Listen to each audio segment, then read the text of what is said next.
Hello. Okay, so I am back to talk to you about insurance, like I promised at the beginning. That it seems like an appropriate time to start that discussion following that music video about COVID-19 and the truckers' convoy that was protesting what could be called medical tyranny. Uh, okay, and that video is one that I'm the most proud of. It's amazing how much the lyrics of the song resonate with what was going on, and the song was from 20 years, almost 20 years before the pandemic. It's from 2003, American Life album by Madonna. But I mean, it almost seems like it was written for that situation. I mean, it just fits so perfectly. Um, and I've actually been thanked by participants of the truckers convoy on YouTube in the comment section. I mean, I've made various versions of that video for different remixes. I can't remember which one. And so that would have been. I don't think that was a bot or an AI account. That would have been a real person thanking me for that. And so that would have been at a time when my channel was actually getting viewed by people. Okay. So it hasn't always been like how it is now. I am a free speech zone. I remain defiant. And, I got this t-shirt from Vancouver City Councillor, former, she's not anymore, but she used to be a Vancouver City Councillor, Ellen Woodsworth, who is a member of COPE, Coalition of Progressive Electors. So that would be a pretty far left party on the political spectrum. And I was interviewing her for my master's thesis about the redevelopment of the Little Mountain Housing Project in Vancouver, which was a crime against humanity that I exposed in my thesis. And so it was interesting to interview her. I mean, what was going on? Why was it think of that interview? It was right around the time that there was this big news conference from the mayor of Vancouver about Little Mountain, and he made an announcement that it was on the noon news hour. It was like breaking news at noon, that he made an announcement that the remaining tenants who had managed to avoid displacement up to that point from BC Housing, the remaining tenants who were still there were going to be allowed to remain on the site. That was his big announcement. And almost at the same time that he was saying that, that news was being released, in fact, the tenants were given eviction notices. The remaining tenants that were supposedly being allowed to remain on site, big news conference from the mayor, they were actually being given eviction notices as that news conference was happening. It's just outrageous, right? And Ellen Woodsworth, she saw that too. Like, she saw that contradiction play out in real time as well. So it was, I mean, that I would say that would be the value of my interview with her. She kind of just corroborated my take on that. And but she gave me this shirt, which the Cope Party had made up these shirts at that time for the Olympics in Vancouver, the 2010 Winter Olympics. Right, this was 2009, 2010. Oh no, when was I interviewing her? I would have interviewed her in the summer of 2010, so it would have been just a few months after the Olympics. But they still had the T-shirts lying around. Okay. And COPE, Far Left Party, they were protesting the fact that the protesters against the Olympics were being limited to free speech zones, but other than that, protest was banned except for these designated zones, and they felt that was a violation of free speech. Free speech should be everywhere, not just restricted to certain zones, and so the COPE, Coalition of Progressive Electors, had these T-shirts made up. And that was that was a time when I felt very comfortable being on the left, when the left truly did value free speech, unlike today. So I mean, this T-shirt now, with the passage of time, takes on an additional meaning. It's not just about the value of free speech. It's also, I mean, it just reminds me of how far the left has moved on that issue in such a relatively short time. I mean, 2010 wasn't that long ago, and the left was standing up for free speech, whereas the left is hostile to the concept of free speech 15 years later in 2025. So so that's not what I wanted to talk about, though. I'm using my free speech now to talk about something else. So yeah, the evils of the insurance industry.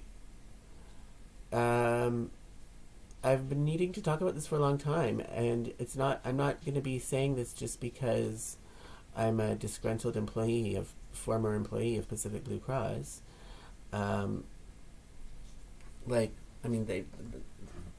off the charts, that Pacific Blue Cross, in terms of being a toxic work environment. Like, oh my God. But that's not why I'm saying this, okay? Let me have some water.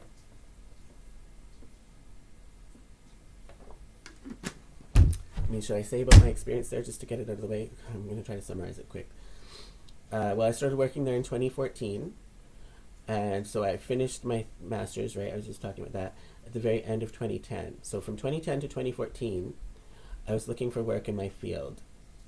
Couldn't find it, couldn't get it, right? Because, my field is geography, urban planning, housing policy. I'm an award-winning scholar with straight A's, and did my master's on full scholarship.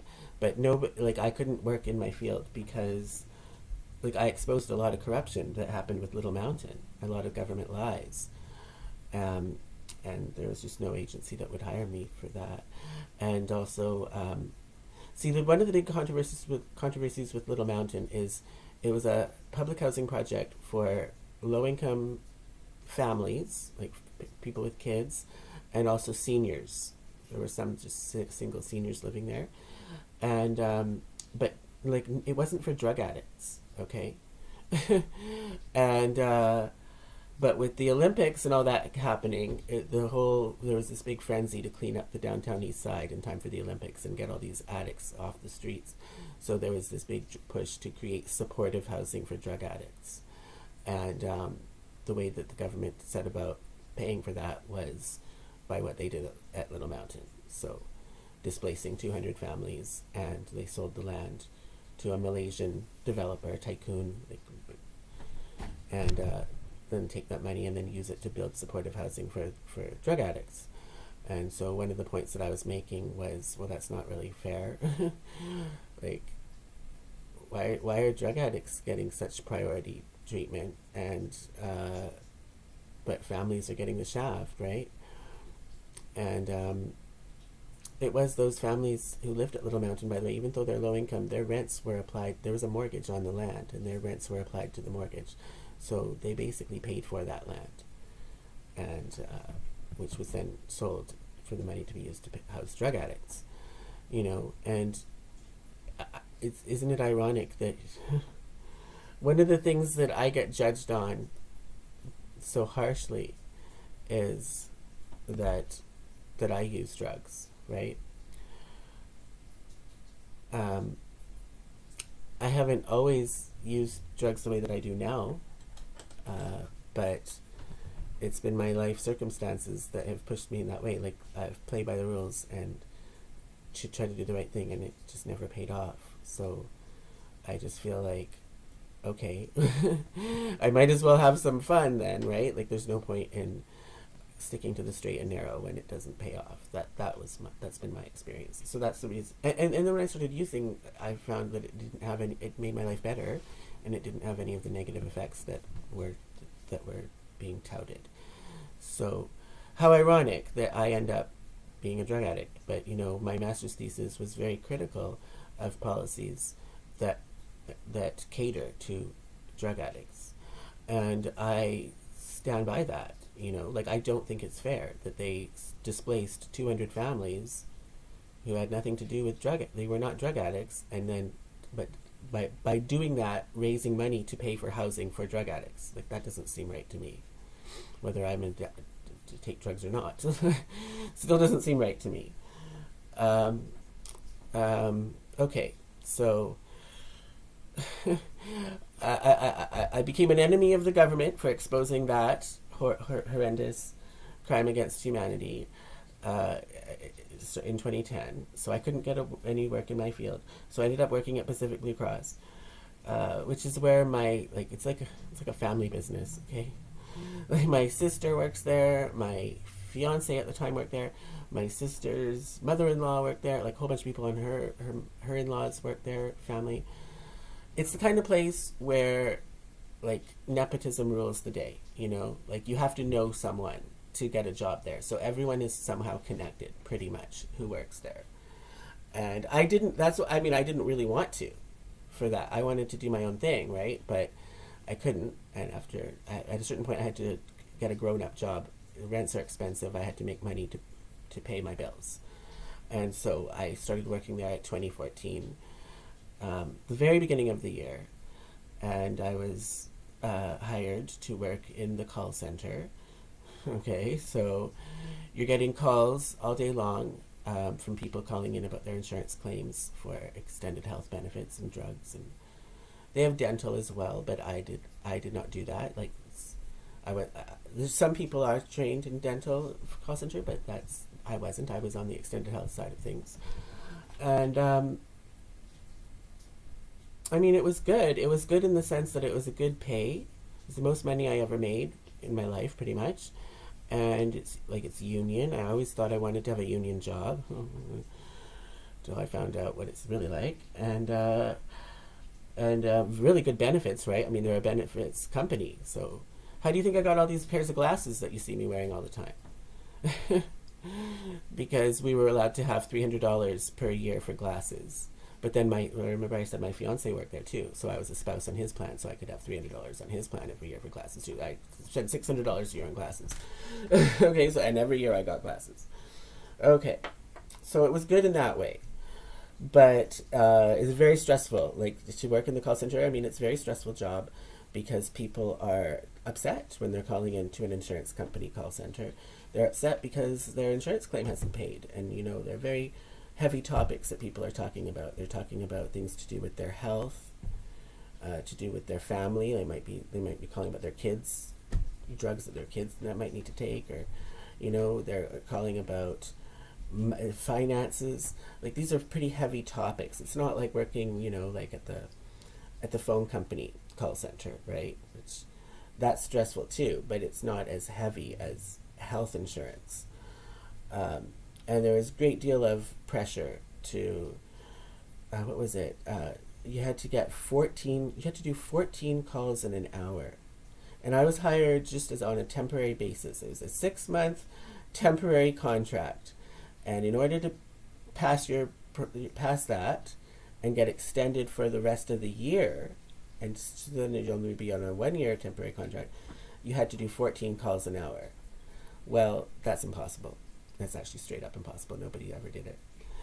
So I never did it. I never hit 14 calls an hour. But I still got to stay past my 6 months because all the people that I was hired with, nobody did it. Like, they would have had to just throw everyone out the door. It was an unrealistic quota. Okay. So that was recognized, I suppose. And so we were allowed to keep working there. And this was happening also when they were changing their computer systems, really like a major revamp to their computer systems, and which paved the way for how they do a lot of their claims now, which is through electronic submission. So they were making that transition, and they botched it, right? Like, they screwed it up, and it ended up that they needed even more workers.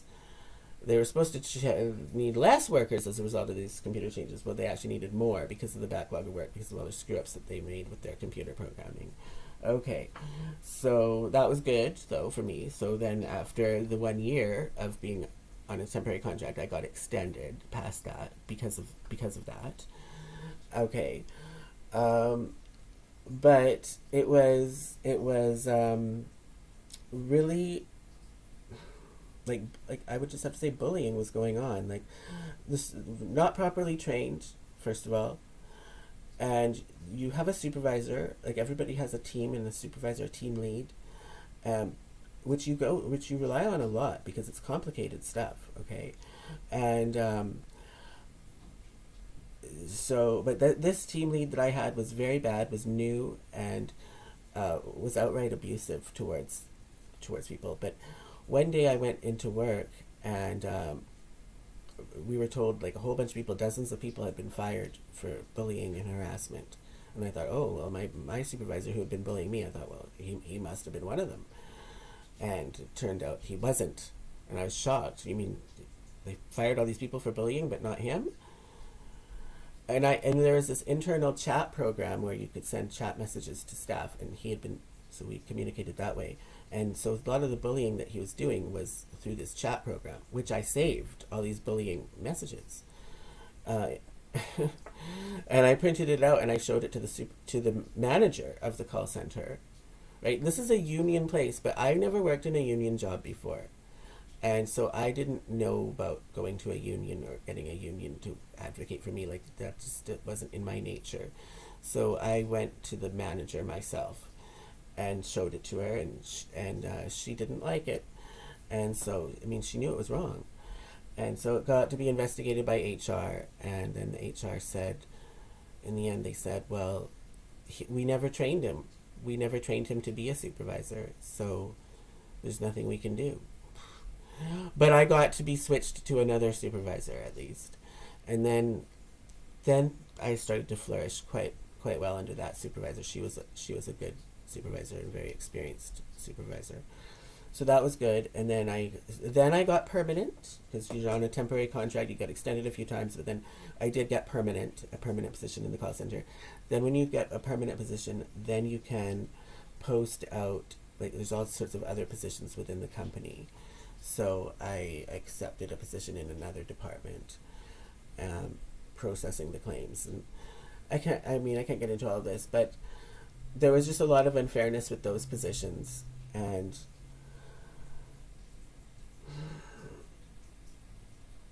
the union is just so bad too. But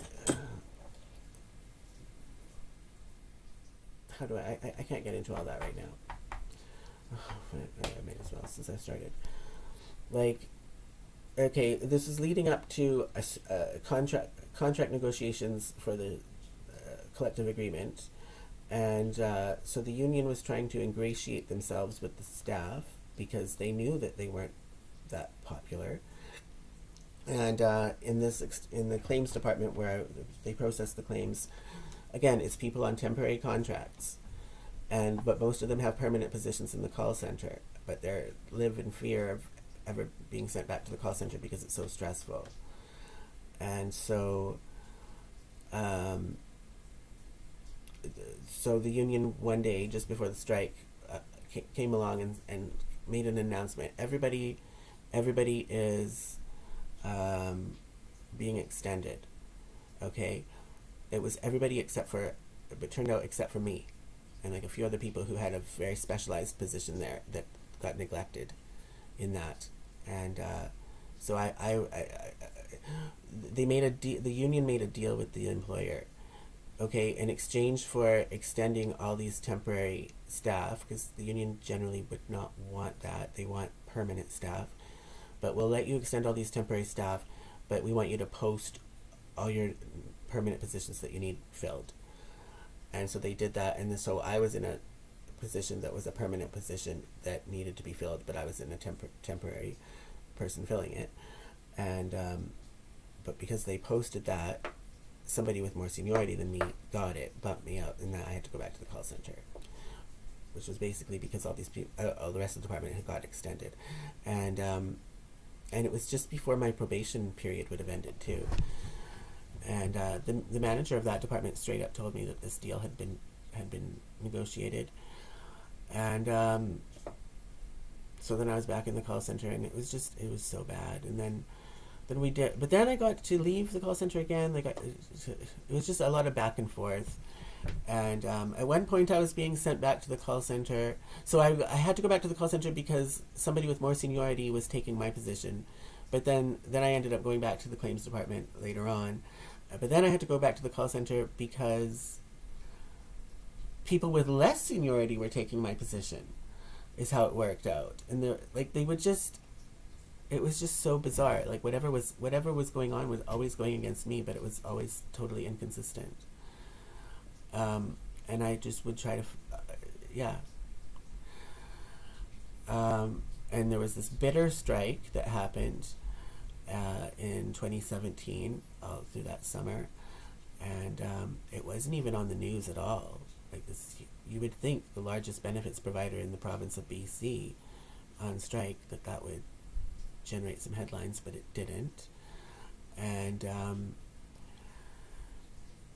it was just, the strike was kind of dumb too. It was just so that the people who worked there longer, who had more seniority, they were having their retirement package, the benefits for after they retire, cut down to the same level that the new hires were already get automatically.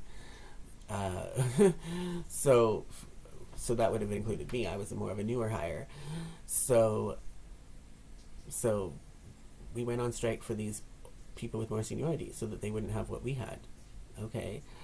I mean, to be honest, I voted against that strike, and but almost everybody voted for it. But I would talk to people, and they didn't even know that. They didn't even understand that that's what was the issue. That the benefits for the staff who had more than 10 years experience was being cut down to the same level as everybody else. So they didn't even know that was the sticking point. Maybe if they did know, maybe they would have voted differently, I would think. But anyways, nothing came. The strike was a big waste of time from the union's point of view because they didn't end up getting what they wanted in the end. And but then when we went back to work after the strike, that's when it really became a toxic work environment, because I remember the first day back, the management was out to get people, right? And they made a new policy that was called the zero tolerance policy, which means we want all the staff to follow all our policies that we have, to the letter, exactly no exception, zero tolerance to any exception. The thing is, they have so many fucking policies. I mean, this is insurance. This is a bloated bureaucracy insurance company. They have encyclopedias, volumes of policies that you're supposed to follow, and many of them contradict each other. It's literally impossible to follow all of those policies. One thing will tell you to do one thing, and then one thing will tell you to do the exact opposite. Okay, so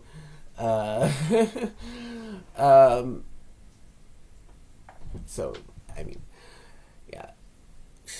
Should I tell about the elevator? Okay, I'll tell about the elevator.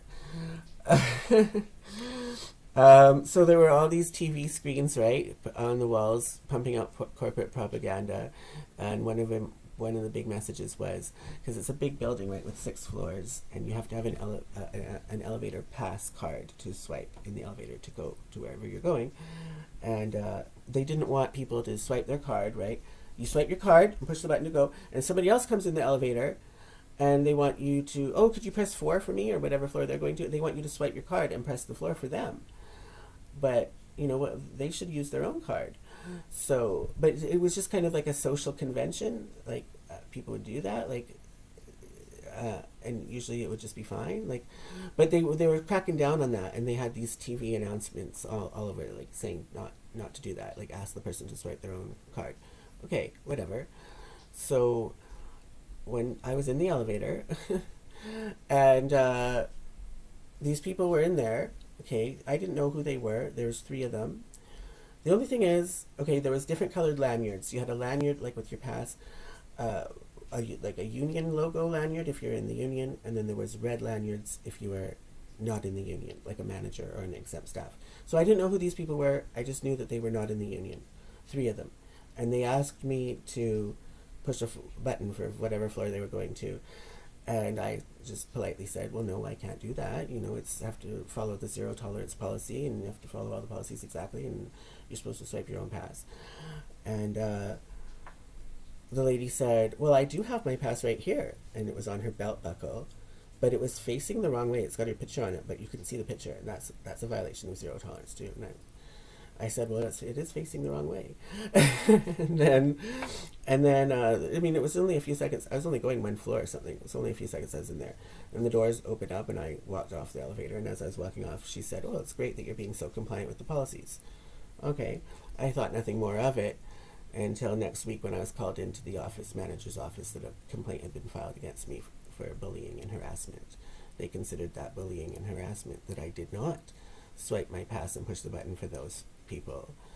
And I was like, well, look at your messages all on the TV screens. You've been pumping this in our heads not to do that, and now you're calling me out for bullying and harassment? It's crazy. The union president, actually, they don't usually defend you, they don't usually stand up for you, but she did. In that it was the president herself advocated for me in that case. Obviously the manager totally backed down. But then I said in that meeting, well, I should file a bullying and harassment complaint against those people because they're lying. They knew that I wasn't bullying them. That's why the lady said, as I was walking off, well, it's really good that you're being so compliant. She knew what the deal was, that I was complying with the policies. She knew I wasn't bullying, so she was lying, basically. Lying to get me in trouble. That's bullying and harassment right there. So I should file a complaint on her. Yeah, the manager and the union president both said, don't go there. Don't go there, bitch. Because there's 3 of them and there's 1 of you, and they'll all back each other up in their story, and so there's no way you can win that. And then I was like, really? Really? So if you go into the elevator and there's people and they all back each other up with the same story, it's a numbers game. There's anything could happen, and then but if everybody sticks to the same story, they could destroy another person. I had anxiety. Okay, keep in mind, this is Vancouver, uber political correctness. I had this super anal retentive husband, so I had anxiety. Okay, just generally, and the idea of being in an elevator where people could all lie about you, but as long as they all backed each other up, that lie would stick. That didn't sit well with me. And they didn't want to put cameras in there. They said, you're not allowed to record on your phone. I suggested that would be a way to handle those situations. So after that, I never went in the elevator. I just didn't want to take a chance. I didn't go in the elevator again. Okay, so this is showing you how toxic of a place it is. But it all came to a head when I was working I got myself into a really good job as a plan administrator, which is a pretty high-paying job, totally different from the other stuff I'd been doing. But it was a difficult training that I had to go through, it was super, super hot. They just had been renovating the place, and there was not good airflow, but it was so hot. And it was April, actually, of 2018, it was record-breaking heat wave going on that April in Vancouver. And I'd always wore shorts to the office in the previous summers. They called them dress shorts. You had to wear kind of dressy looking shorts, but as long as they were you couldn't wear sports shorts. It had to be dressy shorts. That was okay. And so that's what I wanted to wear. But the manager that I had in this new department, plan administrator, said, nope, you're not allowed to wear that. It doesn't say in the dress code that you can wear shorts. It also doesn't say that you can't wear them. It just doesn't even mention about shorts. But the convention, everybody, I'm not the only one, lots of people were wearing shorts in the summer times when it would get hot, but dress shorts. But she wasn't having any of it, and I was the only male in that department. There's all women, and they're all coming to work every day with wearing skirts, summer dresses and skirts, and I don't have an option to do that. So I sent her an article from the newspaper that I'd found online that showed about men who were working in an office in Britain were protesting this kind of policy, and they all showed up to work wearing skirts. And well, she told me to wear a skirt. I was shocked by that, but I actually I went and bought a skirt that day that she said that. Just not because I'm wanting to wear a skirt, but just to protest it. Like the manager said that I should, and so. But this is way more involved than I wanted to talk. But I do have gender dysphoria. Okay, and I especially struggled with it in my teen years, and I went to a gay and lesbian youth group in Vancouver, and the facilitator as a teenager, and the facilitators there, the adults there, said to us, if you're having these feelings of gender dysphoria, like however you want to handle it is cool. So like if you want to transition, that's okay. If you don't want to transition and want to stick with your biological sex, that's okay too. If you want to maybe just partially transition, or not physically transition, but still take on pronouns, like however you want to handle it, however far you want to transition, or if you don't want to transition at all, like however you want to handle it is okay, and we support that. That's what the facilitators at my gay and lesbian youth group said in the 90s. And I thought about it, and I just decided that I wanted to keep with my biological sex, because I thought that even if I started to transition, that I still wouldn't be happy with my body, because even if other people saw me as a woman, when I looked in the mirror, I would see my masculine traits, and that would bother me. So I just thought, whether I transition or not, like I'm going to have to accept my body for what it is. And so I just decided to stick with my biological sex. But that doesn't mean that I don't have gender dysphoria. And actually, since this happened, I have received an official diagnosis from a medical professional that I have gender dysphoria. Okay. So when I was trying on the skirt, not that I was buying to wear to work, because I was literally like sweating my balls off. But when I was trying that on in the changing room, it just made me feel like, made me second guess that, like, did I make the right choice?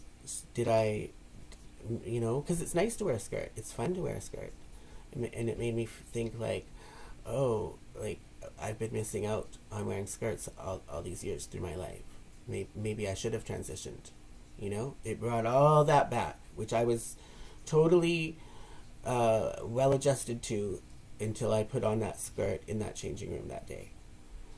And so, as it turned out, I never actually wore the skirt to work, though. Like, I went to work the next day, and I had in my backpack, I had the skirt, and I also had a pair of shorts. And I sent an email saying, okay, well, I'm going to wear whatever you guys let me wear, whether it's a skirt or shorts.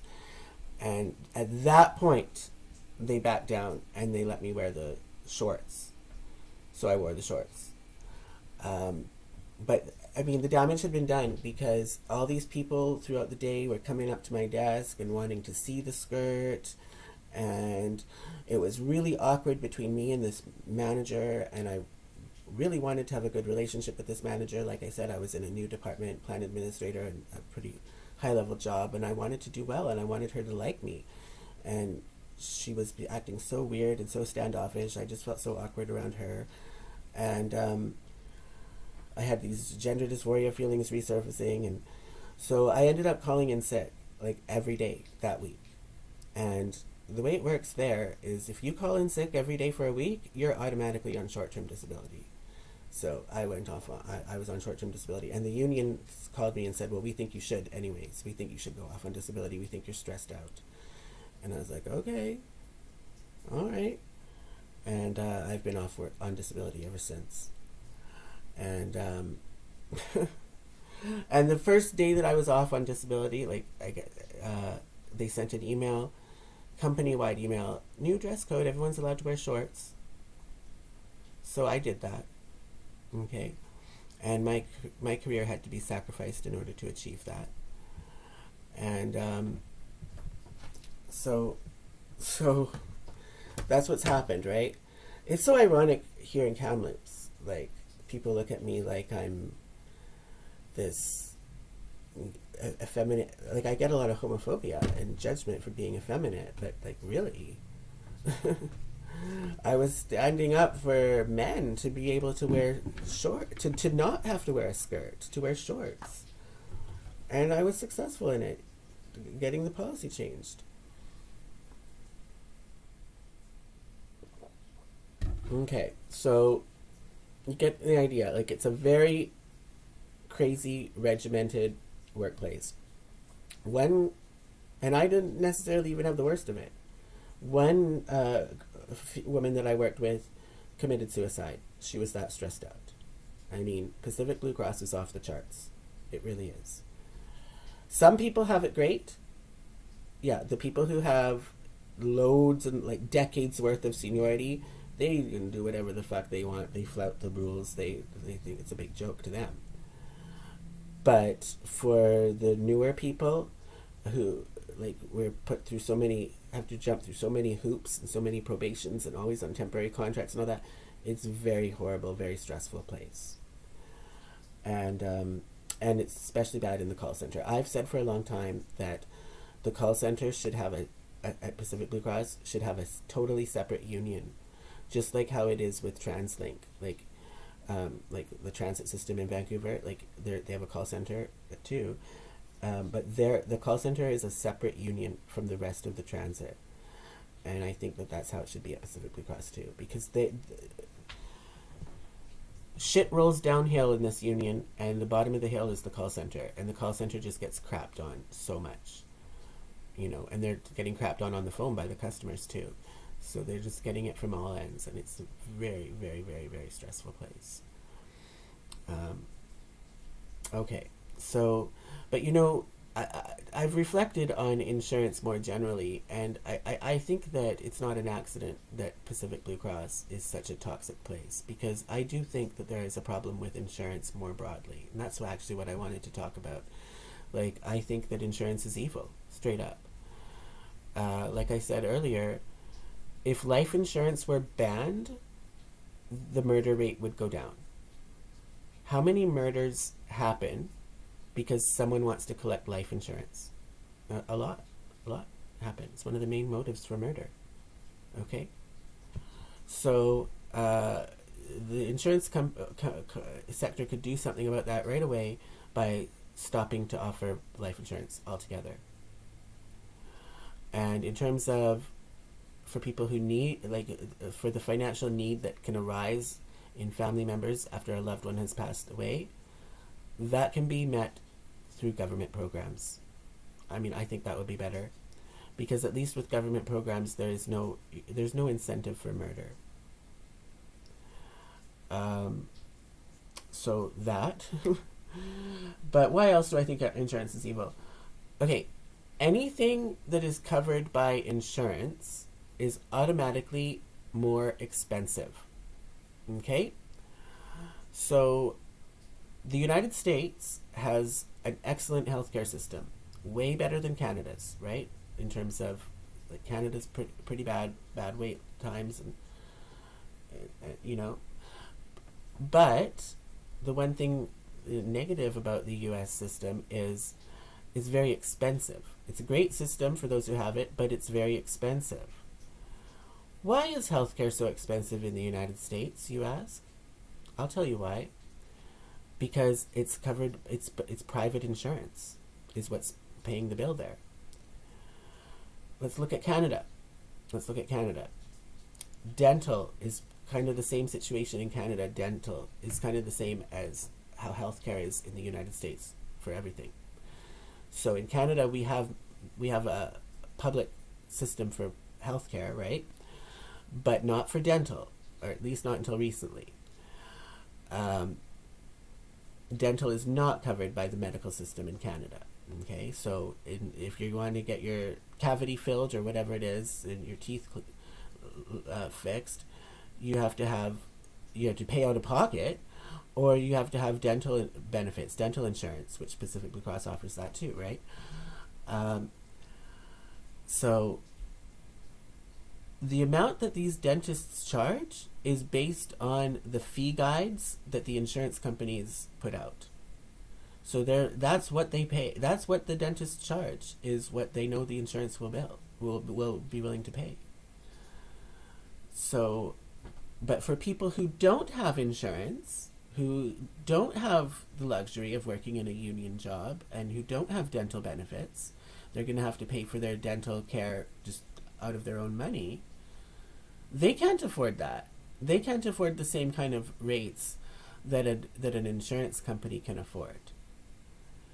So it ends up driving up the costs of services, because these providers will bill based on what the insurance companies will pay. But for those who don't have insurance, they're left in the lurch. And I could just see that so clearly when I worked at Pacific Blue Cross, because there's some things that we would handle there, like we would handle ministry stuff, like people on welfare who are getting their glasses or getting their eye exams. Like they think welfare just covers it. Well, who do you think welfare bills Pacific Blue Cross? But anything that is covered by that's from the government is way cheaper. Like what would be paid for a ministry optical is way less than somebody who's not from the ministry. So where does that also come in? That might not even be the best example. With drugs too, prescription drugs. Yeah, like drugs that are covered by the BC Pharmacare public system are way cheaper than those that are not, and that you need to have, pretty much need to have extended health benefits for, unless you're going to pay out of pocket, but that's going to be really a big expense out of pocket. So, but if it's something that's covered by the public system, it's always way cheaper, because the government doesn't fuck around. The government doesn't pay exorbitant bills to pharmacies or to dentists. The government's like, fuck that, bitch. You're going to lower your costs. That's basically what happens. Whereas the insurance will pay some huge amount. And so that is why healthcare costs so much as it does in the United States, because it's all through private insurance. Now, I'm not saying it's ideal to have everything from the government. There's pros and cons to both. But definitely one of the cons with the insurance way of doing things is it drives up the cost. Absolutely. And so I think it should be stated. Because how much is that causing a negative impact on people? And yeah. What else? Something else I wanted to expose about Pacific Blue Cross. I'm on this little bit of an expose right now. Okay, they were selling, because this is like my last live stream I'm going to be doing in a long time. They were selling travel insurance to people who didn't need it. Here, there's a scandal for you right there. There's a scandal for you there. That should be a class action lawsuit. So, like I said, I worked in the call center. That's the call center. They have two call centers, two totally separate call centers. Pacific Blue Cross. They have the call center I was in, where people are calling in to talk about their insurance claims, okay? But they have another call center where people call in to buy travel insurance. So if you're going on a vacation somewhere and you want to make sure that you're going to have if there's an emergency while you're out of the country, if you have to go to the hospital or whatever it is on vacation, when you're on vacation, that would be covered, okay? So that's what they buy travel insurance for. And that's a separate call center that does that and that sells them that travel insurance. But a lot of times, the people who are calling in to buy this travel insurance, they already have coverage through their extended health benefits, through their job. If you're working in a good job or something, and you've got health benefits part of your job, chances are that those health benefits that you have through your job includes travel coverage. But the two separate call centers at Pacific Blue Cross don't communicate with each other. So the people who are selling the travel insurance, they don't see that. They don't ever get to see that. They don't see what somebody's existing coverage is. And the call center that does see what somebody's existing coverage is, like that would be one of the questions that you would get working in the call center that I was from. Like people would call in and ask, well, what's my travel coverage? We can see that, yeah. And but we don't sell travel insurance. Like if somebody's calling about that, we transfer you to that other call center. So they're totally separated call centers, and because of that, there's all these people who are ending up buying travel insurance because if they just call the travel insurance call center, they never call the other one. They don't know what their coverage is. They're buying travel insurance that they don't fucking need because it's already covered through their existing health insurance. And it's happening a lot. It's happening a lot. And so isn't that a scandal? Don't you think that's not fair? That doesn't seem right. And so basically anybody who's bought travel insurance from Pacific Blue Cross who has coverage through their job, I think you should demand a refund. Like really, I think there should be a class action lawsuit for that. Because they could tell you. They could. If they I'm sure that's not an accident, the way that they have those two call centers separated like that. They could actually handle those calls in a way where the people who are calling in who are already covered would be told that.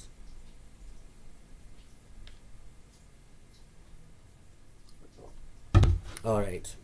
I'm a free speech zone, and so I'm exercising it right now. Let's get back to the music. Well, you know what song? You know what? I'm gonna play now. It's all Madonna today in the spare stream.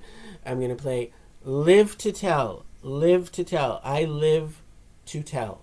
I live to tell. That's what I fucking live for. So that's why I cannot be silenced or censored.